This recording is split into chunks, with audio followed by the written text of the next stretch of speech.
사실 무더위보다 더 무서운 게 전기요금입니다. 그 고민 무리 해결해 드릴 수 있습니다. 네? 제가 비열하다고요? 혹시 우리나라에서 가장 높은 빌딩이 뭔지 아시나요?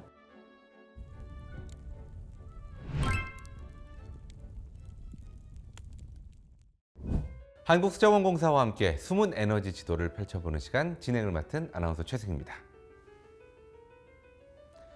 자, 오늘 저와 함께 에너지의 비밀을 낱낱이 파헤쳐 주실 분이죠. 한국수자원공사의 한병주 부장님 함께 해주셨습니다. 안녕하세요, 부장님. 안녕하세요. K워터 한국수자원공사 한병주 부장입니다. 부장님, 화창한 봄날입니다. 하지만 이 좋은 봄날은 길지 않아요. 이제 무더위가 찾아올 텐데 사실 무더위보다 더 무서운 게 전기요금입니다. 그 고민 무리 해결해 드릴 수 있습니다. 우리 집 전기의 효율을 높일 수 있는 비밀이 바로 물속에 있거든요. 물속에 있다고요? 그럼 더운 날 물에 들어가야 된다는 그런 말씀 아니시죠? 물이 해결이 가능한가요? 네, 아마 들으면 깜짝 놀라실 거예요. 자, 그러면 오늘 어떤 에너지를 준비해서 오셨나요?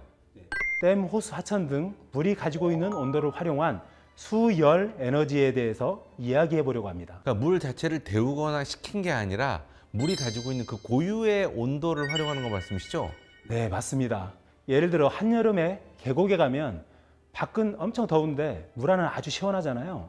그래서 우리가 계곡물에 수박을 넣어 먹는 거잖아요. 네, 물은 공기보다 온도가 훨씬 천천히 변합니다. 그래서 한여름에도 공기보다 물이 더 시원한 거거든요. 바로 이러한 물의 온도 특성을 냉난방에 활용하는 것이 바로 수열 에너지입니다. 물의 온도를 어떻게 이용한다는 건지 잘 이렇게 이해가 안 되는데 뭔가 실제 사례를 말씀해 주시면 좋을 것 같아요. 예, 쉽게 말해 기존 에어컨은 공기로 냉난방 에너지를 만들었다면 이 수열은 물로 냉난방 에너지를 만든다고 생각하시면 됩니다. 물이 직수로 이렇게 콸콸콸 떨어져서 냉난방 버튼을 누르는 건 아닐 테고 물을 어떻게 활용한다는 거죠? 네, 먼저 댐이나 하천의 물이 발로를 통해서 건물 지하로 들어옵니다. 그러면 이렇게 들어온 차가운 물은 열교환기에서 냉매를 만나게 되는데요. 냉매 많이 들어본다는데 요거 사실 자세히 모르겠어요. 냉매가 뭐죠? 네, 냉매는 쉽게 말해서 에어컨 안을 쉴 새 없이 돌아다니는 배달기사라고 보시면 됩니다. 냉매가 배달하는 물질은 딱 하나, 바로 열인데요. 배달기사라고 말씀을 해주시니까 이제 좀 이해가 되네요. 그러니까 물이 가지고 있는 이 차가운 기운을 냉매라는 배달기사가 여기저기 배달을 하는 거네요. 네, 그렇습니다. 냉방을 예로 들어서 말씀드리면 물속의 차가운 기운은 픽업을 해서 실내로 배달해 오고 건물 안의 뜨거운 기운은 실외로 가지고 나가는 역할을 하는 거죠. 그러니까 실외기를 통해서 밖으로 뜨거운 기운이 나가는 건데 에어컨을 틀면 건물 안은 시원하지만 이 실외기를 통해 밖은 찜통이 되잖아요.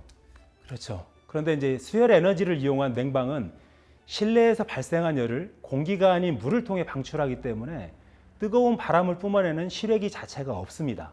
사실 에어컨에서 가장 보기 싫은 부분이 이 실외기인데 이 실외기가 없다면 정말 획기적인데요? 그렇죠. 실외기가 없으니까 옥상 공간을 공원처럼 활용할 수도 있고요. 그러면 이제 실내에 이제 열을 흡수하고 뜨거워진 물은 어디 두는 거예요? 이게 한쪽 구석에서 막 팔팔팔 끓고 있고 이런 건 아닌가요? 그렇진 않고요. 열교환을 마친 물은 다시 관로를 통해 흘러나가게 됩니다. 흐르는 물에서 열만 쏙 빼가지고 다시 또 이용을 하는 거네요? 맞습니다. 한번 쓰고 버리는 게 아니라 이 순환하면서 다시 이용하는 거죠. 그런데 사실 요즘 더위는 그냥 더위가 아니잖아요. 찜통 더위잖아요. 이 활용하는 물, 강물 이런 물들도 사실 좀 뜨거워서 이게 활용이 될까 싶긴 하거든요. 폭염에도 물속은 비교적 일정한 온도를 유지하니까요. 물이 수온 방어막 역할을 하거든요. 그래서 물속은 여름에는 시원하고 겨울에는 따뜻합니다. 냉난방기에 히트펌프라는 설비도 있는데 물에서 가져온 에너지를 더 차갑게 혹은 더 뜨겁게 만들어주는 한마디로 에너지 부스터 같은 역할을 하게 됩니다. 우리 피부에 닿기 전에 이 히트펌프를 통해서 한마디로 열을 조절하는 거네요. 그렇습니다. 히트펌프로 만들어진 차갑고 따뜻한 바람이 건물 천장에 있는 실내기를 통해서 우리 몸에 닿게 되는 거죠. 그러니까 물은 열심히 냉기를 공급해주고 히트펌프가 열을 조절해주는 거네요. 네, 맞습니다. 요약이 완벽하신데요. 칭찬을 해주시니 더더욱 신이 나네요. 네, 잘하십니다.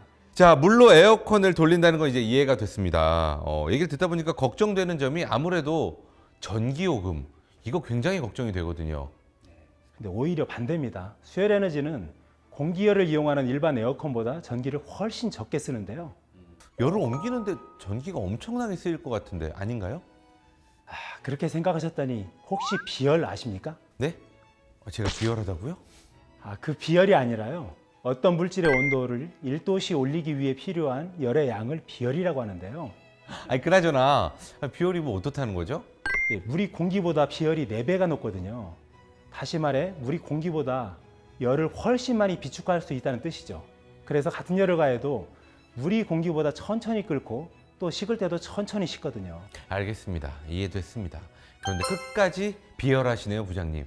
아니 제가 지금 뭐 비열 얘기하는 게 아니라 중요한 건 전기요금 아니에요. 왜 그 말씀을 피해 가세요? 예, 물로 열을 옮기면 공기를 옮길 때보다 훨씬 더 많은 양의 열을 옮길 수가 있기 때문에 히트펌프 효율이 높아져서 전기요금이 상대적으로 적게 나오게 되죠. 공기보다 온도 변화가 작고 안정적인 물의 성질 덕분에 그렇습니다. 이거 대형 건물에는 적용 안 되는 거 아니에요? 혹시 우리나라에서 가장 높은 빌딩이 뭔지 아시나요? 예전에 저희 때는 63 빌딩이었는데 요즘은 아니죠. 요즘은 롯데월드 타워가 제일 높지 않나요? 예, 맞습니다. 수열 에너지가 롯데월드 타워의 냉난방을 이미 10년 넘게 안정적으로 책임지고 있습니다. 아니 그렇게 높은 빌딩에서 수열 에너지가 가능하다고요? 예, 표를 보시면 2024년 7월 가장 무더울 때 건물로 들어오는 물이 27도, 건물을 돌아 나가는 물이 32도였습니다. 약 5도의 차이만으로도 건물 전체를 시원하게 만들 수 있었던 거죠. 물 자체를 소모하는 게 아니라 물이 갖고 있는 열만 쏙 빼서 냉난방에 활용을 할 수 있어서 너무 좋은데 심지어 전기요금도 저렴하다니 수열 에너지 이거 대단한데요? 이 전기 요금이 얼마나 적게 드는지 실제 데이터를 보시면 충격받으실걸요? 충격받을 정도인가요?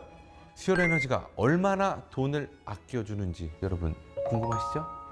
궁금하신 분은 구독과 좋아요 눌러주시고 2부에서 만나보시죠.